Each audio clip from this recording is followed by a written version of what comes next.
오늘부터 골로새서 강해를 하도록 하겠습니다. 골로새서는 4장의 짧은 말씀인데요. 모르셨죠? 오늘 어찌 오셨다가 땡 잡으신 겁니다. 골로새서 말씀을 1장부터 강해해서 우리가 나누도록 하겠습니다. 오늘 그 첫 문단을 보는데 믿음에서 사랑으로 나아갈 여유라는 제목으로 말씀 나누기를 원합니다. 먼저 골로새 교회의 이 탄생 배경과 또 그 사전 지식을 좀 알아야 들어가는데 좀 어려움이 없을 것입니다. 우리가 그 전에 몇 성경을 좀 유형하다가 이제 골로새서 강해를 하는데 그 전에 에베소서 강해를 했었습니다. 그래서 우리가 에베소서 강해 그 다음으로 골로새서를 좀 보는데 연결성이 좀 있습니다. 먼저 지금 이 골로새서 편지를 쓰는 바울의 상황은 옥에 갇혀 있는 상황입니다. 그래서 우리가 아는 바와 같이 옥중서신이다 해서 이 네 가지 책이 있는데 그 중에 하나가 바로 이 골로새서입니다. 그 전에 우리가 에베소서 강해를 했는데 에베소서 역시 옥중서신입니다. 그런 공통점이 있는데 이 로마 감옥에 갇혀 있을 때 골로새 교회의 이 지역에 보내온 편지입니다. 근데 조금 특별한 것은 에베소 사역은 사도 바울이 열심을 갖고 마음을 다한 사역지였지만 이 골로새 교회는 직접 세운 교회가 아닙니다. 그러니까 다시 말하면 이 골로새 교회 성도들을 이 사도 바울이 만난 적이 없습니다. 그러니까 그 얼굴도 모르고 그 사정은 이 에바브라라는 자가 이제 골로새 교회를 세우면서 그 소식을 듣게 되는 거죠. 그래서 그 소식 들은 대로 사도 바울은 골로새 교회에게 편지를 합니다. 이 사도 바울의 제자이기도 하고 사도 바울의 복음을 들은 이 에바브라하라 하는 자가 이 세운 교회가 바로 골로새 교회입니다. 그러니까 골로새 교회는 사도 바울이 직접 세우진 않았지만 그 정신과 복음의 내용을 사도 바울로부터 받아서 제자 에바브라가 골로새 교회를 세운 겁니다. 그러니까 바울의 영적인 후손 교회가 바로 이 골로새 교회가 되겠죠. 그래서 에바브라가 바울과 함께 사역하면서 에베소 지역에서 같이 복음을 사도 바울에게 들었을 때 자신의 고향 지역인 이 골로새로 돌아와서 세우게 된 것입니다. 그러니까 우리가 영적인 사람으로서의 관계는요, 꼭 친밀하고 그의 사정을 다 알지 못해도 우리의 영적으로 엮였다는 것은 그 힘이 더 큽니다. 그래서 혈육의 관계, 또 친해진 관계, 우리의 친분의 관계로 세워가는 게 아니라 그 연결은 우리가 같은 영적인 식구라는 것, 같은 하나님 안에서, 같은 교회에서, 같은 한 하나님 안에서 거한다는 것, 이게 더 힘이 강하다라는 거예요. 그래서 그런 영적인 후손의 교회가 이런 골로새 교회였는데 이 지역의 특징은 다양한 문화가 섞여 있다라는 것이 특징이었습니다. 혼합주의죠. 철학적으로도 그렇고 이 육적으로 영적으로도 그랬습니다. 철학으로는 헬라 이 신비주의 철학이 많이 들어와서 이 유대인들과의 갈등도 많았습니다. 그리고 또한 이 영지주의 사상이 밑바탕이 돼서 한쪽에서는 금욕주의로, 한쪽에서는 그냥 자신을 내버려두는 자유방임주의로, 그런 여러 가지 사상들 속에서 극단의 고행이나 극단의 방임을 빠져 있는 사람들이 많았다라는 것이죠. 그리고 유대교는 유대교 나름대로 그 율법주의에 빠져서 수많은 혼합주의가 있었던 지역입니다. 이 도시가 그럴 법한 것이 에베소는 아예 대놓고 무역 해양 지역인데 그쪽에서 조금 내륙으로 들어와서 통과하는 관문이 바로 이 골로새 지역이었습니다. 그러니까 에베소 못지않게 수많은 문화와 또 많은 이 신앙과 철학이 들어왔다라는 것이죠. 그래서 그런 많은 문화가 공유되는 신지식의 지역이기도 했습니다. 이런 문화권의 상황 가운데 그 소식을 에바브라를 통해서 옥중에 있는 이 사도 바울이 여러 이제 소식을 물어다 듣게 되고 그 소식과 관련해서 이제 사도 바울이 에바브라를 가르치듯 이 골로새 교회를 향해서 편지로 전하는 내용입니다. 이 얼굴도 모르고 이 개인적인 사정도 모르는 성도를 돌본다는 것 참 쉬운 사역은 아닌 것 같습니다. 근데 오늘날에도 비슷한 이 형태가 있는데 바로 그게 온라인이죠. 오늘날 온라인에 뭐 안 좋은 점들도 많이 들지만 사실 이런 좋은 순기능도 있습니다. 그게 바로 이제 얼굴도 보지 못한 그런 떨어져 있는 지역에서 쉽게 말씀과 예배를 접할 수 있다라는 것이죠. 그래서 영상으로도 저 너머 어딘가에 눈물 흘리며 말씀을 듣고 또 말씀의 이 사각 지역에서도 얼마든지 쉽게 접할 수 있다라는 순기능이 있죠. 그래서 그 교회 이 사정은 모르지만 그 성도가 되어서 어떤 담임 목사님을 영상으로나마 자신의 어떤 신앙의 터로 삼는 그런 좋은 기능도 있습니다. 지금도 어디 저 먼 땅에서 혹시 보고 있을지 몰라요. 그렇죠? 그러한 영향들이 얼굴은 모르지만 오늘날에도 순기능이 있는 것 같습니다. 그래서 이런 교회 개척자 에바브라가 골로새 교회의 소식과 형편을 바울을 통해서 전달하면서 사도 바울이 그 교회에 대한 내용을 전달하게 됩니다. 근데 그 교회의 가장 두드러진 좀 갈등과 특징이 무엇이었냐면 뒤에 조금 가보면 골로새서 2장에 그 내용을 살짝 언급합니다. 2장 23절에 보면 이 내용이 나오는데 한번 읽어볼까요? 시작. 이런 것들은 자의적 숭배와 겸손과 몸을 괴롭게 하는 데는 지혜 있는 모양이나 오직 육체에 따르는 것을 금하는 데는 조금도 유익이 없느니라. 이 내용을 언급한 걸로 봐서 이것은 이제 영지주의에 대한 내용인데 영지주의는 두 극단이 있습니다. 그러니까 중간지대는 없고 이 영지주의는 몸과 영혼을 분리해서 생각하는 거예요. 그래서 이 몸과 영혼을 분리해서 한쪽으로는 그러니까 육을 쳐서라도 영을 깨끗하게 해야 된다 해서 완전히 금욕주의로 빠집니다. 한쪽에서는 어차피 이 분리되어 있는 영과 육은 어떻게 영향을 할 수가 없다라고 생각해서 그냥 자신을 내어버리는, 그래서 양두 극단에서 우리 기독교 신앙 고백과는 다른 신앙의 모습을 이제 이단이죠. 그런 모습을 보이는 거죠.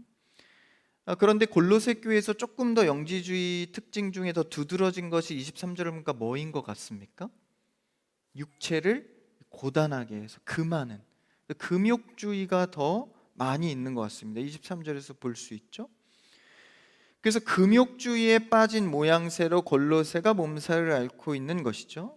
오늘날에도 이런 금욕주의가 우리 크리스찬들을 괴롭힐 때가 많습니다. 이 보수적이라는 의미를 다르게 해석해서 오직 말씀 무조건 맞는데 현실과 전혀 상관없는 신앙의 고백으로 말씀의 본질은 놓치고 율법주의가 돼버린 거죠. 그래서 하나님께서 사랑하라고, 하나님을 사랑하고 이웃을 사랑하라고 준 말씀을 이웃을 핥히고 정죄하고 비판하는 데 사용해서 금욕주의에 빠져버리는 거예요.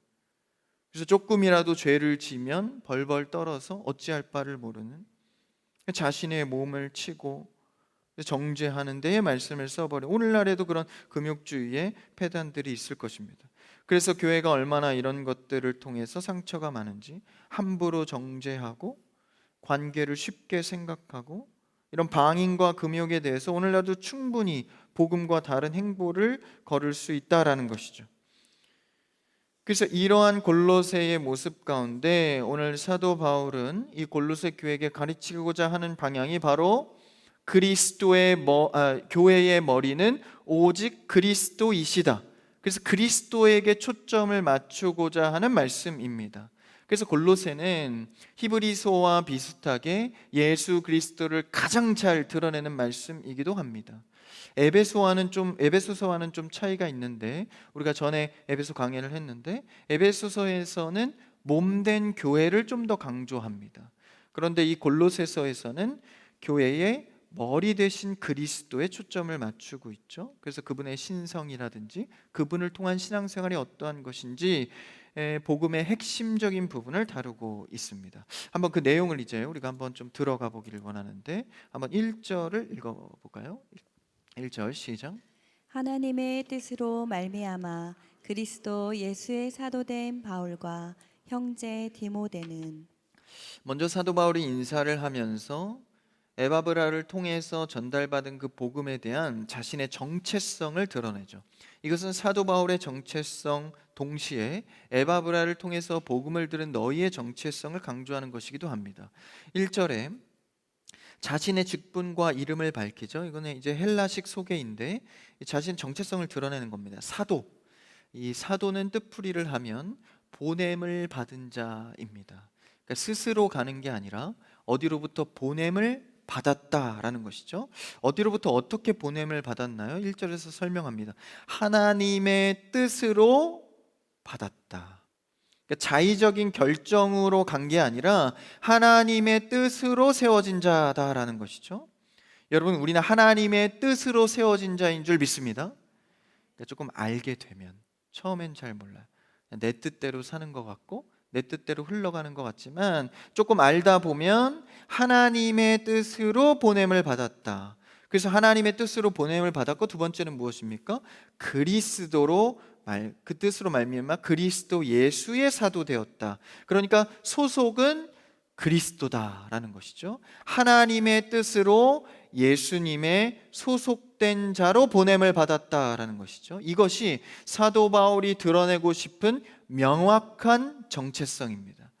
이것은 인사이기도 하지만 지금 내가 너희에게 보낼 편지의 핵심 주제 말씀이기도 합니다. 사도 바울은 항상 이 사도권에 대한 시비가 많았습니다. 어디 가서 이제 복음을 전해도 항상 사도 중에 막내격으로 취급을 받았기 때문에 이 바울의 꼬리표는 유대교에서는 인정을 받았지만 이제 예수님을 다메섹 도상에서 만나고 눈에 비늘 같은 것이 벗어져서 새 사람이 됐는데 유대교에 대해 인정을 못 받는 거예요.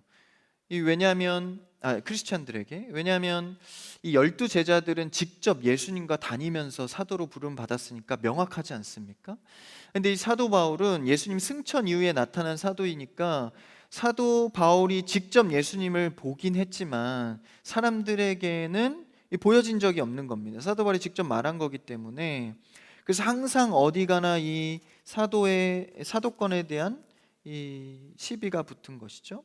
그리고 심지어 그가 예수님을 믿는 자들을 잡으러 다닌 자잖아요. 유대인 중에 유대인이어서 그 예수님 믿는 자들을 이단으로 취급해서 이제 잡아 죽이기 위해서 잡으러 다닌 자입니다. 잡으러 다니다가 예수님 만나서 사도로 부름 받았기 때문에 실제적으로 사람들에게는 이제 못 믿어온 거죠. 그래서 가는 곳마다 한 사람, 바나바 빼고는, 바나바가 참 좋은 사람인데 바나바 빼고는 인정을 못 받았습니다. 그래서 늘 이 정체성에 대한 싸움을 한 것이죠. 나는 하나님의 말씀, 그 뜻으로 그리스도 안에서 부름을 받은 자다라는 정체성을 늘 확고히 했습니다. 그러니까 자의적인 뜻으로 나선 것, 자기네 열정으로 나선 것도 아니고 사람의 환경 때문에 나선 게 아니다라는 것이죠. 이런 정체성, 우리도 어찌 보면 성도로서 평생 해야 되는 싸움일지 모릅니다. 어떨 때는 세상에 속한 것이 좋아서 세상의 정체성으로 자신을 드러내기도 하고, 어찌 보면 어떤 환경에서는 그게 이롭겠다 생각해서 자신을 세상의 정체성으로 소개하기도 합니다. 항상 우리는 성도로서 이런 싸움을 많이 하죠. 내가 세상에 속해 있으면서도 성도이기 때문에 내가 어떤 정체성으로 드러날 것인가. 여러분, 우리는 확실히 합시다. 하나님의 뜻으로 살며 그리스도께 부름받은 자인 줄 믿습니다. 그런 소속감을 확실히 가질 때 차라리 더 자유한 거예요. 맨날 눈치 보면서 하나님께 혼날까, 이번에는 이렇게, 세상에 손해볼까, 이번엔 저렇게 하는 것이 사실 얼마나 불안한 삶입니까? 여러분, 우리는 어디서든지, 가정에서나 직장에서나 사업장에서나 심지어 교회에서도 하나님의 뜻으로 부름받은 명확한 정체성으로 살아가시기를 축복합니다. 명심하십시오. 나는 하나님의 뜻으로 부름받았고 그리스도의 소속감으로 살아간다라는 것이죠. 그래서 바울도 유대인이기 때문에 메시아를 믿었습니다. 이 땅 가운데 오실 하나님의 아들. 근데 그게 얼마 전에 죽었던 그 예수님이라는 사람과 자신이 유대교로서 구약에 멈춰 있는 그 메시아가 만나는 것은 다른 문제였습니다. 그러니까 메시아를 믿긴 믿는데 그분이 예수님이라고는 믿지 못했던 것이죠. 그때 내가 아는 메시아가 그 죽음에서 부활한 예수님으로 만나게 되는 순간 완전히 다른 사람이 됐다라는 거예요. 여러분, 우리도 지식적으로 예수님을 늘 고백하고 찬양할 수는 있지만 진짜 하나님의 아들, 나를 구원한, 나와 상관된 메시아로 만나줘야 합니다. 그러니까 그거를 우리가 기독교적으로는 인격적으로 만났다라고 하죠. 내 마음에 정말 갈급한 그 예수님이 심정적으로 만나게 되는 것이죠. 그래서 여러분, 예수님을 인격적으로 만나지 않고 지식적 알무로 신앙생활 얼마든지 가능합니다. 근데 그 안에 능력이 없고 고갈이 옵니다. 근데 우리의 정체성을 확고히 하는 것은 정말 예수 그리스도가 나의 구주로 만나줘야 한다라는 것이죠. 그럼 만약에 나의 구주로 만나지지 않는 분들이 있다면 신앙의 연수에 부끄러워하지 마시고 언제든 주 앞에 솔직히 나오셔야 됩니다. 주님, 내가 10년, 20년 신앙생활을 했지만 나의 구주로 만나지 못했습니다. 오늘 이 밤 기도할 때 나의 구주로 만나 주시옵소서.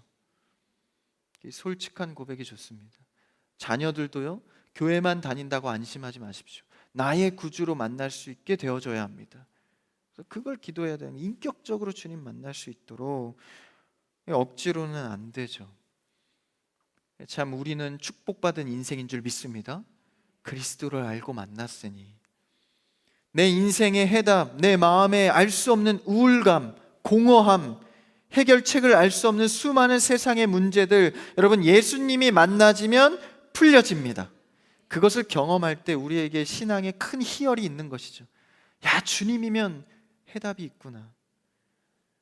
하나님께 속한 자로 그분의 뜻으로 사는 것이 얼마나 행복한 인생인지 모릅니다. 그래서 세상에서 시비되고 내 정체성이 헷갈리고 갈등될 때 여러분 항상 고백하십시오. 하나님의 뜻으로 나는 부름 받았다. 그렇게 사도 바울이 고백하고 이 편지를 시작하잖아요. 말씀을 하나님의 뜻으로 말미암아 그리스도 예수의 부름을 받은 바울은, 이렇게 고백하는 거죠. 우리 이름 넣어서 한번 해볼까요? 저를 한번 따라해 보십시오. 하나님의 뜻으로 말미암아 그리스도 예수 안에서 부름을 받은 나 성원은, 아니 성원은 하면 안 되고 그건 제 이름, 자기 이름을 넣어서 다시 부름을 받은 나 누구누구는, 아멘. 하나님의 뜻으로 말미암아 예수 안에 소속된 부름을 받은 나, 이것이 우리의 삶의 평생의 영원한 정체성이 되기를 주님의 이름으로 축복합니다. 이 사도 바울이 정체성을 갖고 이 골로새, 얼굴 보지 못한 골로새 성도들과 교감하고 있는 거예요. 너희도 하나님의 뜻으로 부름받아서 그리스도께 소속돼서 내가 전달한 복음 에바브라를 통해서 너희가 나와 공감하고 있다. 그게 나 사도 바울이다. 그래서 여러분, 사실 우리가 주 안에서 형제요 자매라고 하잖아요. 근데 이제 복음을 잘 모르는 분들은 오늘 처음 왔는데 갑자기 형제고 막 사랑한다 그러니까 부담스럽잖아요. 그런데 주 안에서 하나됨을 느끼면요, 뭐 그 사정 잘 모르고 좀 친해지진 않아도 주 안에서의 관계가 깊은 줄 믿습니다. 이 주 안에서의 관계가 깊은 거예요. 저도 성도님들이 많이 계시지만 오래된 분들이 있지만 이 관계가 인간적으로는 깊지 않은 분들도 많이 있습니다. 그런데 언제나 보면 주 안에서 반가운 거예요. 주 안에서 사랑할 수 있는 겁니다. 왜냐하면 그동안 같은 말씀을 이 교회에서 먹었고 주 안에서 서로 중보했으며 주 안에서 기도했기 때문에 그 힘이 더 강한 거죠. 인간적 교제보다 예수 그리스도 안에 소속된 그 하나됨에 더 큰 줄 믿습니다. 그래서 1절에서 그렇게 말하잖아요. 사도된 바울과 형제 디모데는, 여기서 말하는 형제는 육신전 혈연 관계는 아닙니다. 그런데 형제라고 바울이 표현을 하죠. 그와 마찬가지로 디모데와 이 수많은 같이 설교도 하고 사역을 했거든요. 그러한 자들을 대상으로 형제라고 말합니다. 그러니까 골로새 교회를 향해서도 그렇게 말하고 싶은 거죠. 얼굴은 보지 못했지만 너희와 나는 디모데처럼 형제다라는 거죠. 우리 옆 사람과 고백해 볼까요? 당신은 나의 형제요 자매입니다. 믿으시죠? 그 관계가 더 강한 거예요.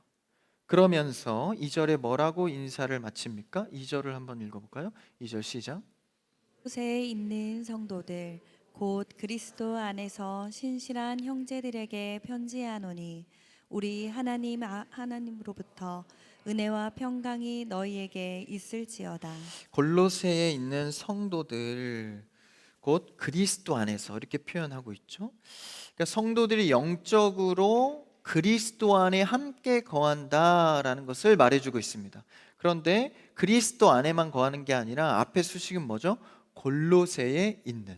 그러니까 골로새라는 시티에 그 도시에 있는 성도들 곧 그걸 동시에 뭐라고 표현해요? 그리스도 안에 있다. 그러니까 성도는요, 특별히 우리가 거하는 실제적 물리적 위치와 동시에 그 안에 그리스도와 함께 거한다라는 거예요. 우리로 표현하자면 동탄 신도시라는 곳에 거하면서 동시에 성도로서 그 안에 거한다라는 거예요. 그러니까 하나님께서 동탄 신도시 크리스찬 교회에 부른 이유는 성도로서 살아내기 위해 불렀다라는 거예요. 내가 내 가족 위해서 벌어먹고 잘 먹고 잘 살기 위해 부른 게 아니라 하나님께서 동탄 땅에 부르신 이유가 성도로서 그리스도 안에서 있다라는 거죠. 다시 말하면 우리가 사는 직장과 사업장과 가정의 환경은 그리스도 안에서의 영향을 주어야 한다는 것이죠. 내 안에 그리스도가 있다면 내가 밟는 이 땅에 그리스도에 대한 영향력이 있어야 한다는 것입니다. 내가 그리스도 안에 있으니까 그 공간에서 그리스도를 드러내는 삶을 살아야 하는 것이죠. 그래서 그것을 어떻게 표현합니까? 사도 바울이 그리스도 안에서 신실한 형제들에게, 여러분 두 발을 딛고 사는 이 땅의 이 삶 속에서 주 안에서 신실한 삶을 살기를 주님의 이름으로 축복합니다. 변하지 마시고 신실하게 그리스도 안에서 살아가라라는 것이죠. 이런 성도들에게 우리 아버지 하나님, 수식이 많죠. 우리와 아버지, 그렇죠? 그런 하나님으로부터 은혜와 평강이 있을지어다 이렇게 축복하면서 인사를 열어가고 있습니다. 여기 수식이 참 중요한데 우리, 그러니까 이 사도 바울과 그가 있는 그룹과 골로새를 한 그룹으로 보고 있는 거예요. 왜요? 우리 아버지 하나님, 같은 하나님이기 때문에. 그래서 우리 그리스도 안에서, 우리 하나님 안에서 그 정체성을 같이 갖고 있는 것이죠. 그래서 3절에 보시면 시작을 뭘로 하죠? 우리가 이렇게 표현을 합니다. 한번 3절을 읽어볼까요? 3절 같이 시작. 우리가 너희를 위하여 기도할 때마다 하나님 곧 우리 주 예수 그리스도의 아버지께 감사하노라. 계속 우리라는 표현을 쓰죠. 정체성에 대한 확신을 갖는 겁니다. 너희가 믿는 가르침 받은 하나님이 내가 가르친 그 하나님이다. 우리가 주 안에서 하나됨을 말하고 있는 거죠. 얼마 전에 부목사님께서 설교하실 때 우리 크리스찬 교회, 우리 목사님, 우리 성도님 이렇게 했잖아요. 참 좋은 표현이며 성경적 표현이거든요. 그 우리가 우리끼리의 우리가 아니라 같은 우리 아버지 하나님 안에서 우리라는 거예요. 그러니까 그 우리는 모든 담을 허뭅니다. 3절에 그렇게 표현하고 있잖아요. 기도할 때마다 하나님 곧 우리 주 예수 그리스도의 아버지께 감사한다. 하나님께 감사한다. 너희에 대한 감사를 하고 있는 거죠. 우리라는 하나의 개념 속에서 말입니다. 다른 지역에 본 적 없는 성도에게 이런 굉장히 가까운 표현을 하고 있는 것이죠. 물론 오늘날 우리에게 이런 표현이 굉장히 당연하거나 익숙해 보일지 모르지만 당시의 유대인으로서 또 이방인 헬라 문화, 그런 선민 사상이 강한 유대인들에게 이방인들에 대한 경계가 심하잖아요. 근데 그런 것들을 허물고 아무렇지 않게 우리라고 표현하는 것은 이 특별한 관계가 있다라는 것이죠. 사도 바울도 그런 유대인 중에 유대인이었고 크리스찬으로 개종도 했지만 그런 혈통적이고 민족적인 것에 대한 의식이 바뀌었다라는 것입니다. 예수님도 제자들에게 가르칠 때 어머니와 형제들이 찾아왔을 때도 굉장히 냉담하게 육신적으로는 누가 내 어머니고 누가 내 형제냐, 혈육의 관계보다 우선되는 것이 하늘의 관점에서 우리 아버지 하나님 안의 관점에서의 하나를 소개하고 있는 것이죠. 여러분, 우리 크리스찬 교회는요, 육신적으로 하나 되지 마시고 영적인 관계로 하나 되시기를 축복합니다. 이게 더 끈끈한 거예요. 피는 물보다 진하다고 하죠. 피보다 더 진한 건 뭐예요? 영혼의 관계입니다. 하늘 아버지 안에서. 그래서 은혜를 받고 하나님의 부요하심을 깨달으면, 제대로 내 안에 들어오면 민족의 담이 허물어지는 겁니다. 혈통의 문제가 허물어지는 것이죠. 끈끈했던 인간적인 문제가 허물어지는 것입니다. 사실 우리 성도들이요, 매일 보고 매주 보잖아요. 사랑의 관계를 나누고 같은 말씀을 듣잖아요. 그러니까 어찌 보면 혈연의 관계보다도 더 가까운 관계입니다. 같은 하나님 안에서 참 귀한 관계 아닙니까? 그래서 여러분, 교회 안에서 소위 관계 때문에 뭐 시험에 들었다, 여러분, 시험에 들었다는 말은 그렇게 쉽게 쓸 수 있는 단어는 아닙니다. 이 시험에 들었다고 할 정도가 될 정도면 이스라엘 광야 40년, 예수님 40일 금식기도, 요 정도가 돼야 시험을 받고 있구나, 시험에 들었, 이 정도지. 이런 관계 문제 때문에 사실 얼마나 귀해요. 하늘의 관계에서 영적으로 식구가 되었다는데 그 관계 속에서 시험이 들었다는 건 굉장히 무서운 말입니다.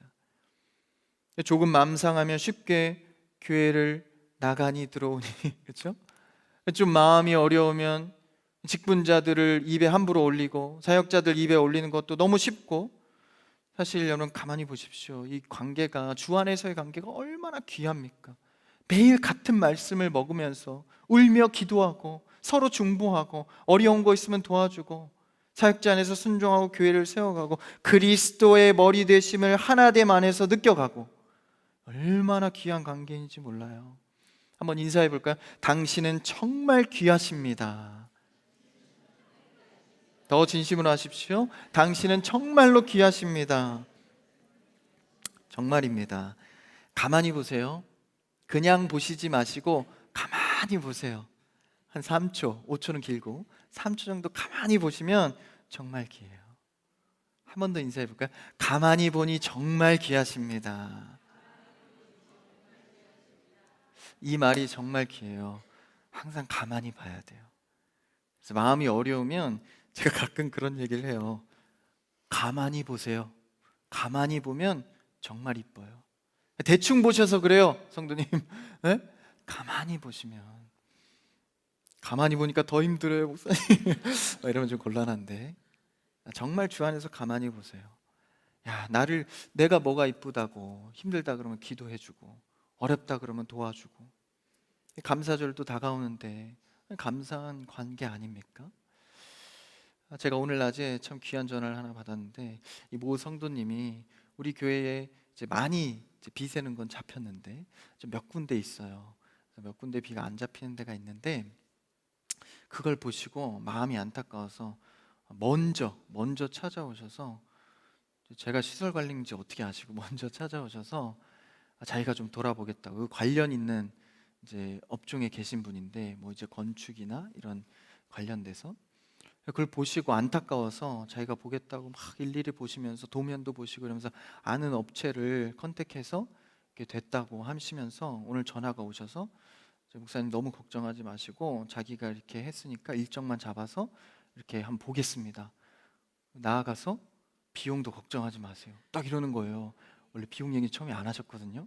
딱 전화 오더니 마음을 주신 것 같아요. 그래서 자기가 책임지고 한번 해보겠다고. 제가 마음이 너무 감사한 거예요. 뭐 업체를 알아봐서 해봐도 안 되고, 제가 그래도 은사는 없지만 막 부활받고 나서길 좋아하는 스타일이라 막 제가 해봐도 안 되고, 안 되는 거 어떻게 해도.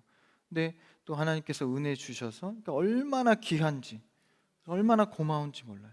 그리고 또 이 최근에 이 보면대가 있네요. 안 나와 있는데 찬양팀 쓰는 보면대 이 바퀴가 10년 넘게 닳아가지고 항상 좀 삐그덕대고 그랬는데, 그것도 보시고 바퀴 제가 갈아보겠다고 해서 도와주셔서 또 갈게 되고, 작은 거지만 그 마음이 느껴지는 거예요. 그래서 그런 분들이 사실 이 교회 곳곳에 계시잖아요. 그래서 가만히 보라는 거예요. 가만히 보면 너무 귀하고 감사한 제목들 투성이에요. 그래서 뭐든 여러분 주 안에서 감사로 서로 돌보고 쳐다보십시오. 얼마나 귀한지 몰라요. 그래서 교회 곳곳에요 섬길 게 너무 많습니다. 그래서 여러분들 은사 썩히지 마시고 평소에 찬양 좋아하면 찬양팀 그냥 쓰시고, 지금 오디션이 없어요. 아직 개설된 오디션 생기면 이제 섬기고 싶어도 섬기지도 못해. 그래서 말하는 거 좋아하시는 분들 썩히지 마시고 3분 브릿지 팀에 들어오셔서 3분 브릿지만 하시고, 은사 있으신 분들은 많이 섬기십시오. 팔 기신 분들 주차 봉사 이런 거 섬기세요. 그래서 이번 주일에 주차 봉사, 그 외부 주차, 학교 주차 봉사 자리가 좀 부족하대요. 그래서 이제 좀 이렇게 사역이 겹쳐서 공교롭게 이번 주에는 형제 한 분이 하신대. 박모 형제가 얼마나 안타까워요. 발 기신 분들 가셔서 도와주세요. 은사 많으신 분들은 그냥 그런 빈자리 가서 하는 게 은혜입니다. 얼마나 귀한지. 그런 관계 속에서 서로 돕고, 그렇죠? 그러니까 우리 하나님의 형상으로 우리는 지음받아서 모든 이들, 이 혈연의 관계보다도 하나님 안에서 하나됨이 가장 좋은 줄 믿습니다. 그래서 형제요 자매로 만나지는 현장이 바로 이 교회예요. 그래서 그렇게 만나져야 밖에 나가서도 우리가 성도로서 삶을 살아갈 거 아닙니까? 성격 내려놓으시고 혈통 내려놓으시고 민족의 담을 허무는 그리스도 안에서 하나 되시기를 축복합니다. 이 사도 바울은 얼굴을 보지도 못한 성도들을 마치 자기 형제처럼 지금 돌보고 있는 것이죠. 영혼에 대한 이해를 하고 성도에 대한 이해를 하시면 그 들어옵니다. 얼마나 귀한지를. 여전히 구약의 유대에 머물고 있다면 이제는 사도 바울처럼 그리스도를 만나 정말 인격적인 관계로 들어와야 하는 것이죠. 그래서 오늘 핵심적인 이제 말씀을 하는데 4절을 한번 읽어볼까요? 4절 같이요. 시작. 이는 그리스도 예수 안에 너희의 믿음과 모든 성도에 대한 사랑을 들었으며. 네, 좀 조금만 더 할게요. 오늘 첫 시간이니까요. 이 믿음과 사랑을 들었다 이렇게 표현하는데, 이 사도 바울은 이제 믿음을 에바브라에게 전하죠. 복음을 전합니다. 그래서 그가 골로새 성도들에게 에바브라가 믿음을 전하죠. 복음을 전합니다. 그래서 그게 어떻게 확장되었어요? 사랑으로 되었다라는 거예요. 여러분, 우리가 흔히 믿음이 좋다 할 때 어떤 기준으로 믿음이 좋다고 하죠? 보통은 이제 봉사 좀 서너 개 정도 하고, 그리고 예배 시간에 잘 안 빠지고, 또 기도 시간 안 빠지고 기도하는 것. 이것도 하나의 지표가 됩니다. 그래서 여러분들 금요 예배 드릴 정도면 믿음이 좋으신 거예요. 동의가 안 되세요? 금요 예배 드릴 정도면 정말 믿음이 좋은 겁니다. 그런 게 하나의 지표가 됩니다. 그런데 그것도 지표가 되지만 오늘 골로새 성도들에게 전하는 것은 성도들이 사랑으로 확대되었다라는 거예요. 그러니까 우리의 믿음의 진짜 실력은 신앙의 일정을 소화하고 섬기고 봉사하고 예배드리는 것도 있지만 실제 일상에서 귀한 영혼들에게 사랑으로 전하는 것이 진짜 실력이다라는 거예요. 여러분, 믿음의 실력은 사랑을 실천하는 것입니다. 그래서 여러분, 주의 믿음을 갖고 예수 그리스도 안에서 서로 사랑하는 게 진짜 실력이에요. 그 사람을 보고 야, 믿음이 있다라고 표현하는 것이죠. 믿음이 있고 예배는 드리는데 이 평소에 삶의 현장에 가서는 자기 성질대로 하고 사람 함부로 여기고 귀한 줄 모르고 성도 함부로 대하는 거는 진짜 믿음의 제대로 된 모습이 아니다라는 거예요. 그래서 골로새는 제대로 된 믿음을 받은 거예요. 어떻게 해요? 믿음이 성도의 사랑으로 연결되었다라는 것이죠. 여러분, 믿음이 사랑으로 연결되는 성도 되시기를 축복합니다. 그래서 진짜 믿음은 사랑으로 자꾸 흘려보내야 돼요. 사랑으로 흘려보내야 됩니다. 그러니까 여러분, 우리끼리 그냥 맛있는 거 먹고 내 가족 행복하고 우리 성도만 행복하고 우리 교회만 행복하고 이게 좋은 게 아닙니다. 진짜 믿음은 이제 나아가 흘려보내야 하는 것이죠. 그래서 모이기도 잘해야 되지만 흩어지기도 잘하셔야 됩니다. 삶의 현장으로 흩어지셔서 사랑의 실천을 하는 여러분들일 바랍니다. 믿음이 사랑으로 확대되었대요. 5절도 한번 읽어볼까요? 5절 시작.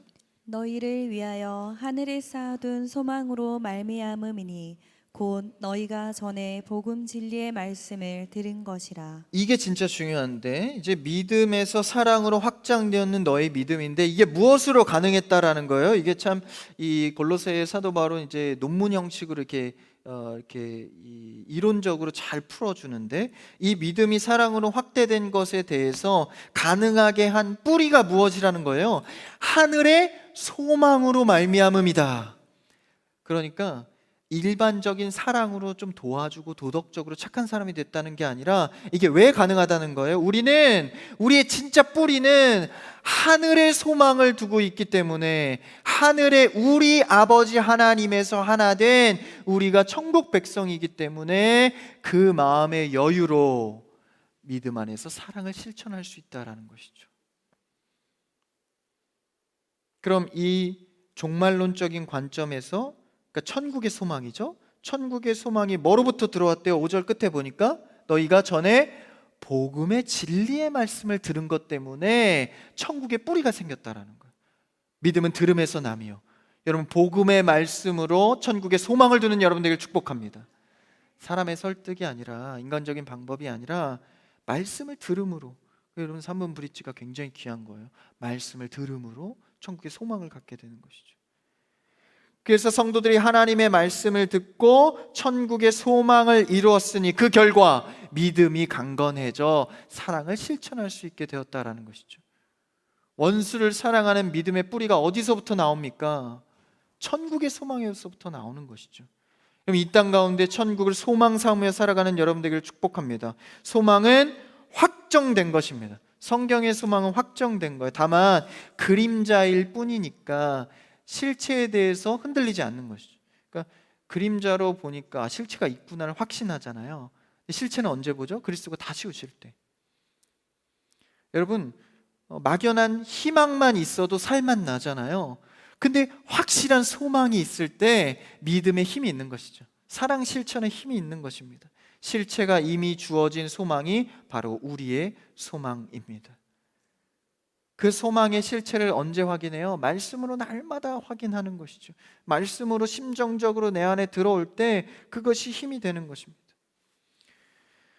우리는 그러한 믿음이 분명해서 사랑과 사랑의 선행에 대해서 분명하게 할 수 있어야 합니다.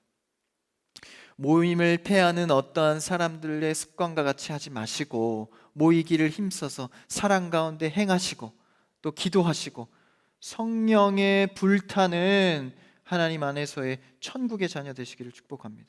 그 여유가 있는 거예요. 천국의 소망을 둔 자들은 믿음, 사랑의 실천에 대해서 여유가 있는 것이죠. 인간적으로 생각할 때 얼마나 계산할 게 많습니까? 우리는 천국의 소망이 있으니까 사랑의 실천에 여유가 있는 것이죠. 그러니까 무엇에 노력으로 행하는 게 아닙니다. 업적으로 하려 하지 마십시오. 내 경험이 아닙니다. 주님께서 주신 말씀에 여유가 있는 것이죠. 그래서 하나님의 살아있는 말씀으로 복음을 통한 소망이 내 안에 묵직한 바위처럼 들어앉아 있어서, 내 안에 이 든든한 그리스도를 통한 이 복음에 안정감이 있으니 이것으로 사랑하는 것이죠. 우리가 살아갈 힘은 세력이 아닙니다. 돈이 아닙니다. 능력이 아닙니다. 하나님께서 주신 그리스도로 말미암아. 근데 세상이 보긴 약하게 봐요. 예수 그리스도의 사역을 보십시오. 얼마나 약합니까? 십자가에 죽으신 그분, 세상이 손가락질합니다. 아무 기적도 없어 보입니다. 그러나 때가 되매 부활하시고 승천하셔서 모든 인류를 살리신 오직 말씀의 소망이 되셨습니다. 예수님이 오직 소망이 되신 것이죠. 나를 구원한 그 소망 가운데 살아가는 것입니다. 그래서 너에게 이게 임했다. 6절을 한번 읽어볼까요? 6절 같이 시작. 이 복음이 이미 너희에게 이름에 너희가 듣고 참으로 하나님의 은혜를 깨달은 날부터 너희 중에서와 같이 또한 온 천하에서도 열매를 맺어 자라는도다. 하나님의 은혜를 깨달았다. 여기서 깨달았다라는 것은 복합적인 걸 얘기합니다. 그러니까 깨달았다는 것은 지식적인 것만도 아니고요, 이 심정적으로만 것도 아닙니다. 그러니까 이 깨달음을 여러분 주의해야 돼요. 여기서 깨달으면, 좀 원문을 풀면 철저히 알게 되었다. 인격적으로 알게 되고 영적으로 알게 되고 지식적으로 알게 되고, 그의 복음을 내가 심정적으로 알게 되었다. 그러니까 여러분 너무 감정에만 치우치시면 안 됩니다. 은혜 받으실 때도 명확한 말씀의 증거가 있어야 돼요. 오늘 이 말씀으로 은혜를 받았다라는 거죠. 그냥 내가 감동돼서, 그런 거는 좀 주의하셔야 됩니다. 그래서 말씀 안에서 내가 진짜 무엇을 깨달았는지, 너무 감정적으로 치우치다 보면 신앙생활이 좀 과욕적으로 돼요. 주님보다 한 발 앞서서 자꾸 나가죠. 복음이 내 안에서 말씀으로 임해서 성령의 감동으로 할렐루야. 그래서 우리가 하는 이 아멘은요, 나도 모르게 튀쳐나오는 아멘입니다. 주님이 주신 말씀의 깨달음으로 아멘 하시는 여러분 되기를 바랍니다. 복음으로 내 가슴이 뜨겁게 되고 삶이 변화되는 것이죠. 그렇게 될 때 6절에 보니까 열매를 맺어 자라가는도다. 여러분 자라가는 성도 되시기를 축복합니다. 7절 8절만 읽고 마칠까요? 7절 8절 시작. 이와 같이 우리와 함께 종된 사랑하는 에바브라에게 너희가 배웠나니 그는 너희를 위한 그리스도의 신실한 일꾼이요 8절이요. 8절 넘겨주세요. 성령 안에서 너희 사랑을 우리에게 알린 자니라. 이게 무슨 말이에요? 복음밖에 없다라는 거예요. 내가 에바브라와 관계된 것, 에바브라를 통해서 골로새 성도들과 관계된 것 다 뭐 안에서입니까? 복음 안에서라는 거예요. 우리가 삶에서 힘들고 어렵고 외롭고 공허한 마음들, 가정이 있지만 뭔가 더 해야 될 것 같은 느낌들, 그 안에 공허한 모든 것들은 사실 복음 안에서 채워야 되는 줄 믿습니다. 뭔가를 채워야 될 때, 허기를 달랠 때, 여러분 육신적인 것은 한계가 있습니다. 성도들에게는 오직 복음만이 살 길입니다. 이 시대를 뒤집을 수 있는 것, 회복할 수 있는 것 오직 복음뿐입니다. 성도 간에 교제하고 하나 되는 것 육신적으로 하지 마십시오. 우리는 그곳에 소망의 뿌리를 둔 주 안에서 하나 된 자들입니다. 믿음이 사랑으로 실현될 수 있는 것, 우리는 천국의 소망을 가진 자들이기 때문입니다. 오직 그리스도의 복음 안에서 하나 되시고 더 사랑하시고 더 섬기시고 교회를 세워가는 모든 성도 여러분 되시기를 주님의 이름으로 축복합니다.